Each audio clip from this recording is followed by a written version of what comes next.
जरूर मिलेगा, पर पहले तुम मुझे नदी पार करवाओ। नाविक ने उसे अपनी नाव पर बैठाकर दूसरे किनारे पर छोड़ दिया। जैसे ही वह नदी के दूसरे किनारे पर गया, उसे वहां नीचे की ओर जाने वाला कच्चा और अंधेरा सा रास्ता दिखाई दिया। वह उसी रास्ते पर चल पड़ा।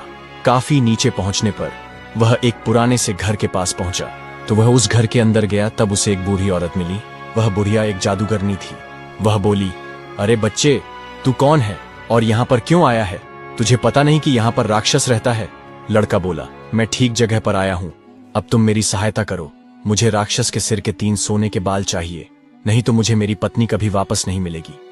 बूढ़ी जादूगरनी को उस लड़के पर तरस आ गया। बूढ़ी औरत बोली, बेटा, यह तो तेरी बहुत बड़ी मांग है, इसे पूरा करना इतना आसान नहीं है। राक्षस घर वापस आने ही वाला है। वह तुझे देखेगा तो कच्चा ही चबा जाएगा, इसलिए मुझे ही तेरी रक्षा करनी पड़ेगी। उस बूढ़ी जादूगरनी ने उसे अपने जादू से एक मक्खी बना दिया। लड़का बोला, बूढ़ी माँ, मुझे आपसे 3 सवालों के जवाब भी पूछने हैं। पहला सवाल है, एक कुआं जिसमें पहले शरबत की तरह मीठा पानी निकलता था, आजकल क्यों सूख गया है? दूसरा सवाल है कि एक सेब का पेड़ जिस पर पहले सोने के सेब लगते थे, अब उस पर पत्ते भी नहीं लगते, वह पेड़ क्यों सूख गया है? तीसरा सवाल है कि एक नाविक को क्यों हमेशा इधर से उधर जाना पड़ता है, उसे इससे छुटकारा क्यों नहीं मिलता?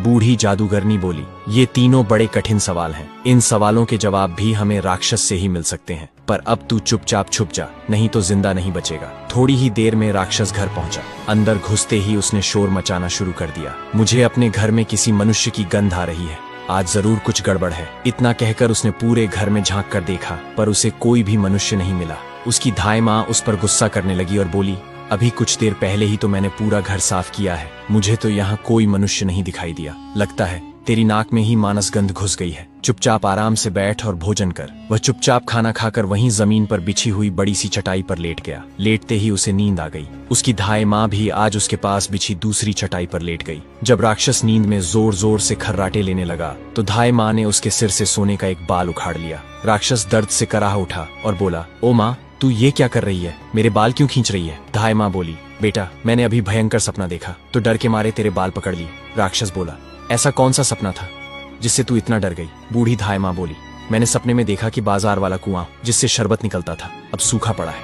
इसमें किसका कसूर है? राक्षस बोला, इसे सिवाय मेरे कोई नहीं जानता। उस कुएं के नीचे एक बड़ा सा पत्थर है और उसी पत्थर के नीचे एक बड़ा सा मेंढक रहता है। वह मेंढक सारा शरबत पी जाता है, इसलिए जब तक उसे मारा नहीं जाएगा तब तक शरबत नहीं निकलेगा।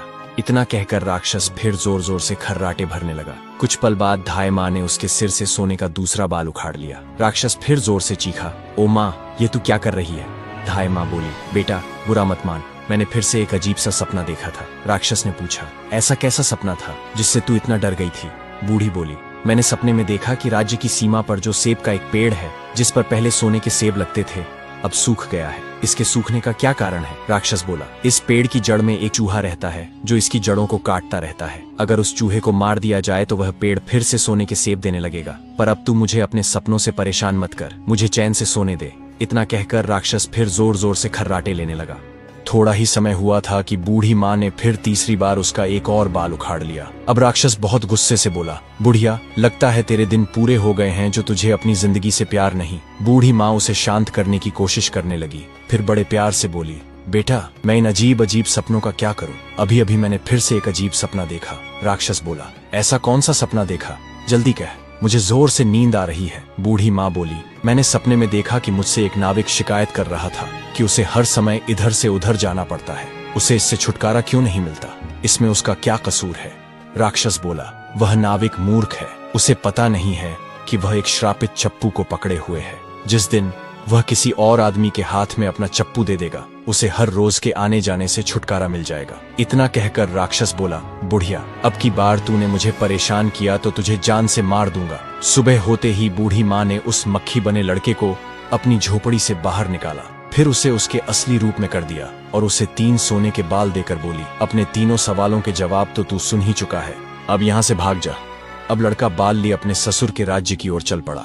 रास्ते में उसे फिर वही नाविक मिला। नाविक ने जब उसे दूसरी ओर उतारा तो वह लड़का बोला, तुम अपना यह चप्पू किसी और के हाथ में दे देना, तभी तुम्हें इस रोज रोज के आने जाने से छुटकारा मिल जाएगा। जब दूसरे सिपाही को उसने उसके प्रश्न का उत्तर बताया तो उसने बहुत सारा धन एक गधे पर लाद कर उस लड़के को इनाम के रूप में दिया। वह उस धन से लदे हुए गधे को लेकर जब पहले सिपाही के पास पहुंचा तो उसे भी उसके प्रश्न का उत्तर बताया।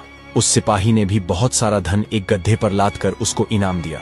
अब वह सोने के 3 बाल और 2 गधों पर ढेर सारा धन लेकर अपने ससुर के पास पहुंचा तो उसे देखकर राजा हैरान रह गया। तीनों बाल और धन से भरे हुए 2 गधों को देखकर राजा ने उससे पूछा, तुम्हें यह इतना ढेर सारा धन कहाँ से मिला? लड़का बोला, मैं नदी के उस पार गया था, वहां मुझे बहुत सारा धन मिला, उसमें से कुछ धन मैं अपने साथ ले आया। राजा को लालच आ गया। वह लड़के से बोला, क्या मैं भी नदी के उस पार से तुम्हारी तरह कुछ धन ला सकता हूँ?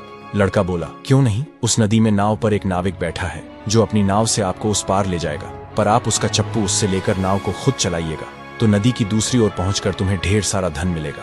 लालची राजा इतना सुनकर नदी की ओर चल पड़ा। वहीं छोटी सी नाव पर वह नाविक बैठा था। राजा उस नाविक के पास गया और उसके हाथ से उसका चप्पू लेकर खुद नाव चलाने लगा।